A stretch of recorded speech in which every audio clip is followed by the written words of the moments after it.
어느 날 베드로는 다른 제자들과 함께 예수님을 따라 헬라 로마의 이교 문화가 충만한 이방인의 도시 빌립보 가이사라를 방문하게 되었습니다. 예수님은 웬일인지 멀리 북쪽의 이방 도시까지 제자들을 데리고 그렇게 여행을 떠나셨습니다. 이 예수님과 제자들이 함께 떠난 이 빌립보 가이사라에는 웅대한 바위산이 있었습니다. 그리고 그 바위산 아래에는 헬라의 신 가운데 판이라는 신이 있는데 그 판신의 신전이 모여 있고 또한 여러 이교도의 신전도 모여 있는 그러한 신흥 도시였습니다. 가이사라 빌립보는 갈릴리에서 가까운 곳도 아니었습니다. 대략 북쪽으로 한 40km 정도, 우리의 거리상으로 한 100리 정도 떨어진 그런 도시였던 것이죠.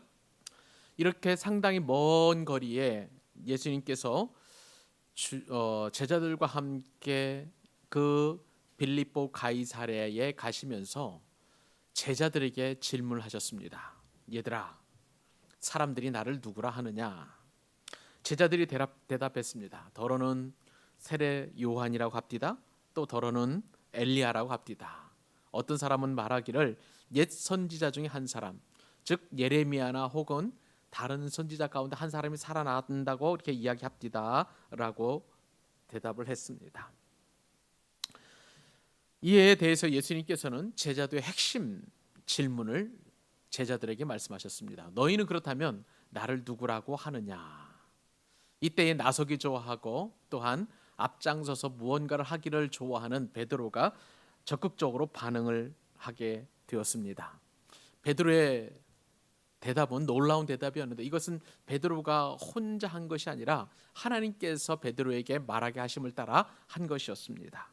주는 그리스도시요 살아계신 하나님의 아들입니다라고 이렇게 신앙 고백을 한 것입니다.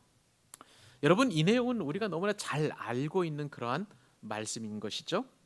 베드로가 한 신앙 고백은 오늘 본문 누가복음 9장에만 나와 있는 것이 아니라 마태복음 16장 13절로 16절 우리 같이 한번 찾아서 읽어볼 것입니다. 한번 체크를 한번 해놓으시고요. 또한 마가복음 8장 27절과 29절 그리고 오늘 저와 여러분이 읽었던 누가복음 9장 18절에서 20절까지 그렇게 기록이 되어 있습니다. 공관복음 가운데에 이처럼 새 복음서에 기록되어 있는 이 엄청난 신앙 고백은 우리에게 여러 가지 영적인 유익을 공급해 주고 있습니다. 그런데 여러분, 오늘 우리가 읽었던 이 누가복음 9장 말씀은요, 다른 마태복음과 마가복음과는 굉장히 다른 한 가지 차이점이 있습니다. 그것은 베드로의 이 신앙 고백이 예수님의 기도와 아주 밀접하게 연관되어 있다는 것입니다. 자, 우리는 그래서 누가가 이야기하는 예수님의 기도의 응답의 결과로 이처럼 베드로의 신앙 고백이 있다는 것을 우리가 마태복음, 마가복음, 누가복음 말씀을 서로 상관 비교해 보면서 더 확실하게 한번 찾아볼 수 있었으면 좋겠습니다.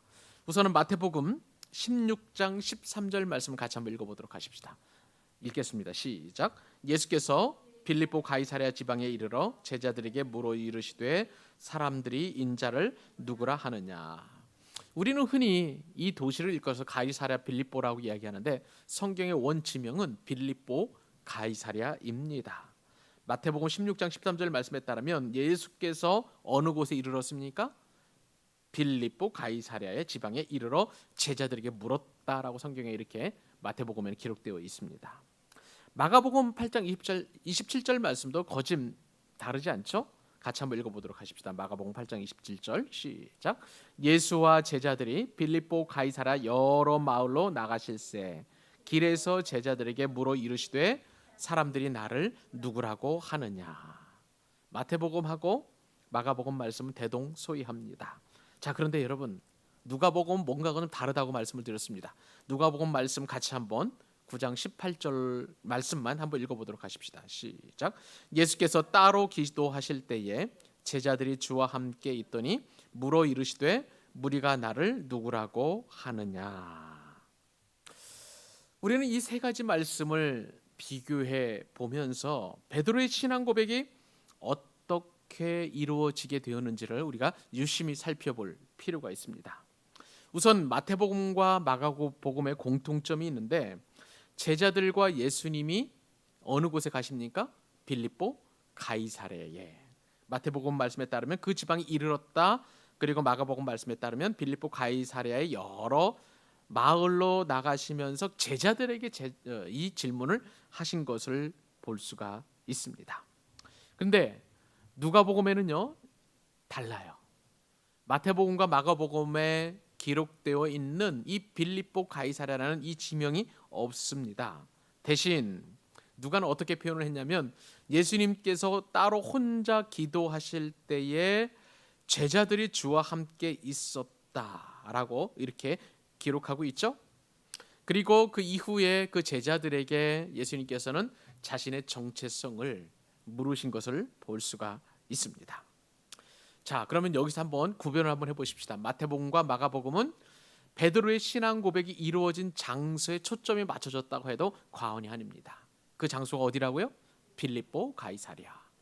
근데 이 누가복음에 따르면 장소는 별로 그렇게 중요하지 않습니다. 그런데 제자들에게 이러한 예수님의 정체성을 물어보준 그 시점, 그때가 언제인지 장소보다는 그 시점이나 그때를 집중해서 그렇게 강조하면서 기록한 것을 볼 수가 있는 것입니다. 그렇다면 여러분, 오늘 저와 여러분이 읽었던 이 누가복음 본문은 예수님의 질문에 대한 배경 가운데 베드로의 신앙 고백을 한 시점이 어느 때인가를 분명하게 그리고 확연하게 드러내주는 본문이라고 할 수가 있습니다. 누가는요 의도적으로 이 베드로의 정말 기가 막힌 이 신앙 고백은 예수님께서 기도하신 이후에 이루어졌다는 것을 확연하게 드러내면서 예수님의 기도와 이 베드로의 신앙 고백이 상호 연결되어 있다는 것을 두드러지게 이렇게 보고 있는 것입니다. 여러분, 이 말씀을 통해서요 우리는 베드로의 신앙 고백은 예수님의 기도 응답이셨다는 사실을 알게 됩니다. 놀랍게도 이러한 사실은 마태복음이 더 확연하게 이렇게 뭐라 그럴까요? 이렇게 좀 지지해주고 있는 것을 볼 수가 있습니다. 마태복음 다시 돌아가서 마태복음 16장 17절 말씀 같이 한번 읽어보십시다. 마태복음 16장 17절 시작. 예수께서 대답하여 이르시되 바요나 시몬아 내가 복이 있도다. 이를 내게 알게 한 이는 혈육이 아니요 하늘에 계신 내 아버지시니라. 아멘. 주는 그리스도시요 살아계신 하나님의 아들입니다라는 아주 기가 막힌 응답을 듣게 된 그 신앙 고백을 듣게 된 예수님께서는 베드로를 축복하죠. 바요나 시모나, 요나의 아들, 바라는 것은 아들이란 뜻입니다. 히브리어로 요나의 아들 시모나 네가 복이 있도다. 그런데 이 신앙 고백을 하게 하도록 알게 해주신 것은 너희 혈육이 아니라는 것이죠. 하늘에 계신 누구이십니까? 내 아버지 곧 성부 하나님이시라는 것을 마태는 그렇게 확연하게 드러내주고 있습니다. 그러므로 하나님께서 베드로에게 그의 아들 예수님에 대하여 계시하신 내용은 누가복음이 언급한 예수님의 기도에 대한 하나님의 응답이라는 사실을 더욱 확실하게 드러내주는 그런 본문이라고 할 수가 있습니다. 결국은 이 말씀 서두에 누가가 예수님의 기도 응답으로 하나님께서 베드로의 영안을 열어주셔서 예수님을 하나님께서 세우신 그리스도로 알게 해주셨다는 것을 지지하고 있고 그것이 정말 하나님께서 주신 은혜라는 사실을 우리 모두가 다 알게 되는 것입니다. 그렇습니다. 여기서 우리는 중보자 되신 예수님을 알게 되는 것입니다. 여러분, 우리는 예수 그리스도께서 중보해 주시지 아니하시면, 예수 그리스도께서 저와 여러분들을 위해서 기도해 주지 아니하면 우리는 예수님을 그리스도로 고백할 수 없는 거예요. 하나님의 아들로 고백할 수 없다는 것입니다. 사도 바울은요 이 사실을 누구보다도 더 정확하게 이 사실을 알고 있었습니다. 디모데전서 2장 5절과 6절 말씀 같이 한번 찾아보기를 원하는데, 이 디모데전서 2장 5절 6절 말씀에 따르면 사도 바울은 이렇게 고백합니다. 하나님은 한 분이시요 또 하나님과 사람 사이에 중보자도 한 분이시니 누구이십니까? 곧 사람이신 그리스도 예수라. 그가 모든 사람을 위하여 자기를 대속물로 주셨으니 기약이 이르러 주신 증거니라. 사도 바울은요, 지금 하나님과 사람 사이에 중보자가 몇 분이라고 말씀하십니까? 한 분이라는 거예요. 한 분. 그 한 분이 누구입니까? 그분은 곧 그리스도 예수다라고 말씀하시는 것입니다. 여러분, 이 중보자라는 것, 메디테이터, 이 중보자라는 개념은 어떤 개념입니까? 하나님과 인간 사이에서 그 관계를 성립시키고 또 원수된 하나님과 사람 사이의 관계를 화목하게 하는, 그래서 창조주와 피조물 사이의 화해를 만드는 그 중간자적인 역할, 그것이 바로 중보자인데, 그분은 곧 바로 한 분 하나님이시며 참 인간이신 그리스도 예수라는 사실을 바울은 디모데에게 편지하면서 확실하게 이 말씀을 증거하고 있습니다. 쉽게 말하면요, 사람에 대해서는 하나님을 대표하고요, 또 하나님께 대해서는 사람을 대표해서 그렇게 중보자 역할을 감당하시는 분이시라는 것입니다. 바울은 계속해서 중보자 되신 이 예수님은 자신을 모든 사람을 위하여 대속물로 드렸다고 그랬어요. 그리고 이 결과로 말미암아 하나님과 사람 사이를 갈라놓은 모든 것을 제거해 주시는 분이라고 이렇게 증거하고 있습니다. 이 말씀에 따르면요, 하나님은 한 분이라는 말씀, 디모데전서 2장 5절 말씀 사이에 있는 이 하나님은 한 분이시고, 또 하나님과 사람 사이의 중보자도 한 분이라는 말이 똑같은 말, 비슷한 말씀이라는 것, 또 연결되는 말씀이라는 것으로 우리가 이해할 수 있습니다. 여러분, 하나님은 한 분뿐이심을 믿습니다. 아멘이시죠? 그렇습니다. 하나님은 한 분뿐이시기 때문에 누구든지 구원을 받으려면 단 한 분뿐인 그 참 하나님께로 나와야 하는데, 그 참 하나님이 누구시라는 거예요? 그리스도 예수다, 바로 예수님이다라는 것을 이야기하고 있습니다. 예수님은요, 인간으로 오신 하나님의 아들이시자 동시에 이스라엘의 메시아가 되시는 것입니다. 그 예수님이 유일한 중보자, 즉 구원에 이르는 유일한 길이 되셨다고 성경은 모든 관점을 통해서, 모든 성경 전체를 통해서 그렇게 증거하고 있습니다. 예수님은 참 하나님이셨습니다. 동시에 예수님은 참 인간이셨습니다. 그렇기 때문에 하나님과 사람 사이에서 유일한 중보자가 될 수 있었던 것입니다. 바울은 바로 사람이신 그리스도 예수라라고 이렇게 이야기를 하면서 이 한 분만이 참 중보자이시다라고 이렇게 분명하게 증거하고 있습니다. 그리스도 예수가 하나님과 사람 사이를 중재하고 인간의 죄값을 대신 지불하고 동정심 많은 대제사장이시기 되기 위해서는 반드시 참 하나님인 동시에 참 인간이셔야만 했었습니다.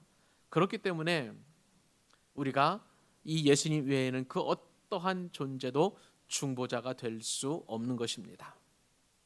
요즘 참남하게도 이단의 교주들은요, 자기가 중보자라고 이야기합니다. 자기가 또한 또 다른 보혜사라고 이렇게 이야기하고 있습니다. 참남한 말이고, 그리고 있을 수 없는 말입니다. 오직 예수님만이 하나님과 우리 사이에 유일한 중보자가 되신다고 성경은 누누이 우리에게 강조해주고 있는 것이죠. 자, 그러면 여러분, 하나님과 인간 사이의 유일한 중보자이신 이 예수님께서는 어떠한 방법으로 이처럼 엄청난 중보 사역을 이루실 수 있었을까요? 당시 이스라엘을 식민 통치하던 로마 제국을 몰아내고 이스라엘 왕국을 재건하기 위해서 반란을 일으켰던 열심 당원들처럼 반란을 일으켜가지고 그렇게 중보자 사역을 감당하셨습니까? 아니죠. 또 헤롯 왕처럼 로마 제국에게 아첨해서 분봉왕이 되어서 그렇게 중보자가 되었습니까? 성경 그렇게 되지 않았다고 분명히 우리에게 말씀합니다. 혹은 나사렛같이 가난한 지역의 가난한 주민들을 위해서 사회복지를 하는 시민운동을 통해서 그가 중보자가 되셨습니까? 아닙니다. 성경 그렇게 말씀하시지 않습니다. 그 형태가 어때든지 간에 그런 인간적인 방법으로는 인류 구원의 역사와 인류 구원의 그런 귀한 사역을 감당하지 않았다는 것이 성경의 일관된 관점입니다. 그렇다면 여러분, 예수님은 어떤 방법으로 하나님과 인간 사이에 화해를 이뤄낼 수 있었을까요? 다시 한번 디모데전서 2장 6절 말씀을 보시도록 하십시다. 이 말씀 같이 한번 읽어보겠습니다. 시작. 그가 모든 사람을 위하여 자기를 대속물로 주셨고 기약이 이르러 주신 증거니라. 이렇게 이야기하고 있습니다. 여기서 이 대속물이라는 것은 영어로 말하면 랜섬입니다. 몸값이에요. 이 대속물이라는 것은 노예나 포로로 팔려간 사람을 풀려나게 하기 위해서 지급한 그런 돈을 말하는 것입니다. 복음서와 바울 서신을 비롯해서 신약성경 곳곳에는 이러한 그리스도의 사역을 대속이나 혹은 대속물, 속량 이런 어떤 피로 값주고 사신 이런 표현을 통해서 예수님께서 대속물이 되셨다는 것을 계속 드러내고 강조하고 있습니다. 심지어는요, 예수님 스스로도 자신이 대속물이 되셨다고 말씀하셨습니다. 마가복음 10장 45절 말씀에 따르면 인자가 온 것은 섬김을 받으려 함이 아니라 도리어 섬기려 하고 자기 목숨을 많은 사람들의 대속물로 주려 함이리라. 이렇게 말씀하셨습니다. 예수님 스스로도 주님께서 이 땅에 오신 목적이 많은 사람들을 하나님께로 인도하기 위한 대속물이라고 그렇게 자신의 정체성을 드러내신 것입니다. 그렇습니다. 예수님은 자신을 대속물로 주셨습니다. 누구를 위해서 주셨습니까? 죄인들을 위해서요. 누구를 위해서 주셨습니까? 저와 여러분들을 위해서입니다. 누구를 위하여 자신을 대속물로 주셨습니까? 하나님 앞으로 돌아오기로 예정되어 있는 그 수많은 사람들을 위하여 예수님께서는 자신을 특별히 대속물로 드렸던 것입니다. 그렇게 해서 우리가 구원받은 것입니다. 그러므로 구원과 대속 또는 속량이라는 말은 서로 긴밀한 연관성이 있습니다. 그러나 약간의 뉘앙스의 차이는 좀 있겠죠. 구원이라는 것은 사전적 의미에 따르면 어려움이나 위험에 빠진 사람을 구하여 주는 것을 구원이라고 이야기합니다. 우리 기독교에서는 이 구원을 오직 한 가지 그 용례로만 사용합니다. 그것은 인류를 죽음과 고통의 죄악에서 건져내신 예수님만이 하시는 큰 일, 그것을 일컬어서 구원이라고 말씀하는 것입니다. 속량이라는 것은 고대의 노예나 혹은 노비 문화를 알아야 이해할 수 있는 개념이라고 할 수가 있습니다. 속량은 사전적인 의미로 몸값을 받고 노비의 신분을 풀어주는 것을 일컬어서 속량이라고 이야기합니다. 기독교에서 이 속량이라는 것은 속죄, 즉 죄값을 치르는 것을 말하는 것입니다. 예수님께서는 십자가에서 못 박혀 죽으심으로 말미암아 인류의 모든 죄를 다 씻어내시는 그런 속량을 감당하셨습니다. 대속이라는 말도 있다고 말씀을 드렸죠. 이 대속이라는 말은 사전적인 의미에서 볼 때에 남의 죄를 대신해서 자신이 벌을 받는 것을 말하는 것입니다. 인류 역사에 보면은요, 종종 사람이 다른 사람의 죄를 뒤집어 쓰고 죄값을 치른 것을 볼 수가 있습니다. 마지막 황제라는 그 영화에 보면 이 어린 황제가 정말 아직 그 미성숙하기 때문에 많은 어떤 엄청난 죄를 지었을 때에 내시나 혹은 다른 사람이 그 어린 황제를 대신해서 죄값을 받는 그런 내용이 나옵니다. 우리 기독교에서는 이 대속이라는 것을 예수님이 십자가에 못 박혀 죽으심으로 말미암아 그 보혈로 그 거룩하신 피로 인류의 모든 죄를 대신 씻어 구원한 일을 말하는 것입니다. 이처럼 속량과 대속과 구원을 이루신 오직 한 분뿐이신 중보자만이 우리로 하여금 신앙 고백을 할 수 있도록 우리를 도와주신다는 것입니다. 사실요, 우리는 오늘 누가복음 9장 18절로 20절 말씀만 읽었습니다마는 이 신앙 고백이 나오기까지 예수님께서 하신 그 사역을 보면 참으로 많은 일들을 하셨음을 볼 수가 있습니다. 이것이 그냥 예수님께서 한 번 기도하심으로 말미암아 끝난 것이 아니라는 사실이죠. 가장 쉽게 가장 빨리 우리가 눈치챌 수 있는 것은 누가복음 이 9장 18절 바로 위에 보면 오병이어의 사건이 기록되어 있는 것을 볼 수가 있습니다. 이 본문에서는 예수님께서 빵 5개죠. 그리고 물고기 2마리를 통해서 유대인 남자 5,000명을 배불리 먹이고 12광주리를 남긴 사건이 등장합니다. 자, 이 오병이어의 기적은 12제자들이 무리들에게 빵과 물고기를 나누어 주는 그 과정 가운데서 일어났습니다. 근데 사실 이 기적은 예수님이 어떤 분이시고 또 무슨 일을 하기 위해서 세상에 오셨는지를 알려주는 너무나 중요한 그런 내용입니다. 그래서 마태, 마가, 누가, 요한 이 사복음서에 보면 다 이 오병이어의 기적이 나타나 있습니다. 그런데 여러분, 제자들은요 참 아이러니하게도 이처럼 메시아만이 할 수 있는 이 오병이어의 기적을 일으켰음에도 불구하고 저들은 이 오병이어의 기적 이후에 예수 그리스도께서 메시아 되심을, 그리고 그리스도이심을, 살아계신 하나님의 아들이심을 그들은 고백하지 못했습니다. 우리는 이 오병이어의 기적을 바라보면서 사람들의 심리를 우리가 한번 생각해 볼 수 있습니다.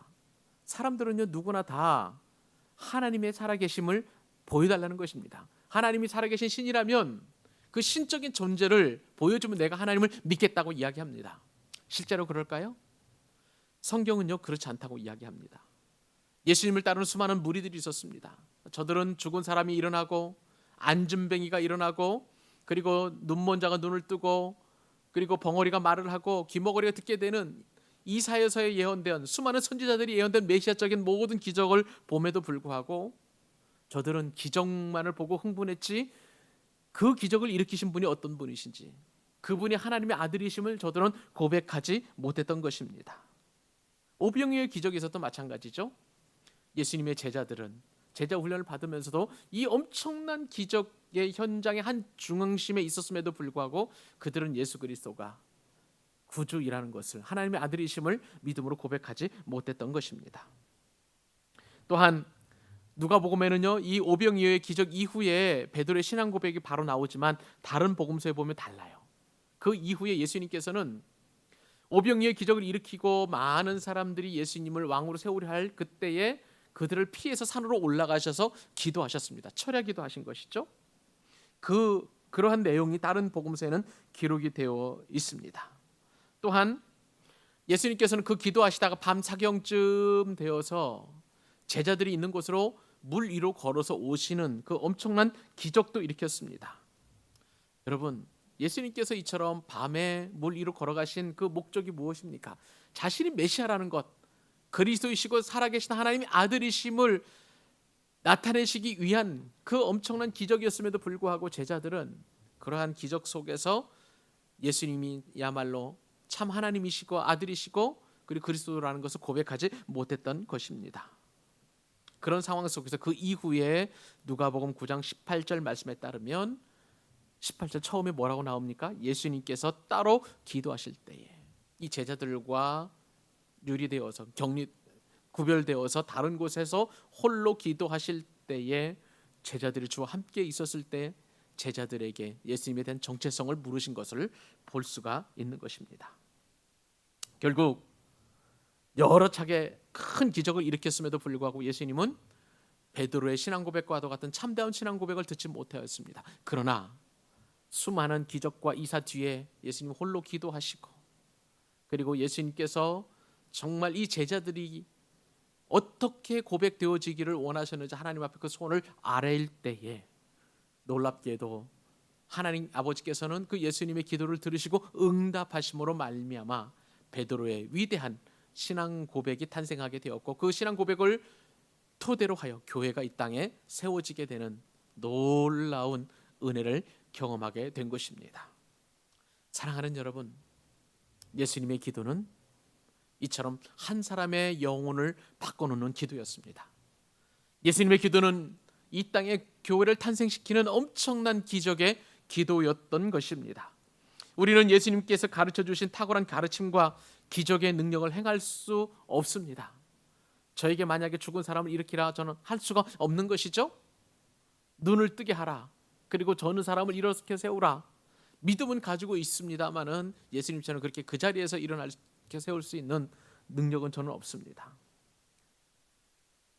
그러나 예수님께서는 이러한 가르침의 권세와 그리고 기적의 능력이 있었음에도 불구하고 예수님은 언제나 기도하셨습니다. 반면에 우리는 어떻습니까? 날마다 기도합니까? 우리가 혹시 전도할 때 간절한 기도 없이 그냥 내 설득과 강요만으로 사람들을 예수 믿게 하는 쪽으로 그렇게 인도할 수 있다라고 그렇게 허황된 그런 믿음을 갖고 있지는 않는지 돌아볼 일입니다. 자녀들이 교회는 다니지만 신앙이 없는 것을 보고 강제로 믿게 하려고 하지는 않았는지 우리의 힘은 할 수 없다는 것이죠.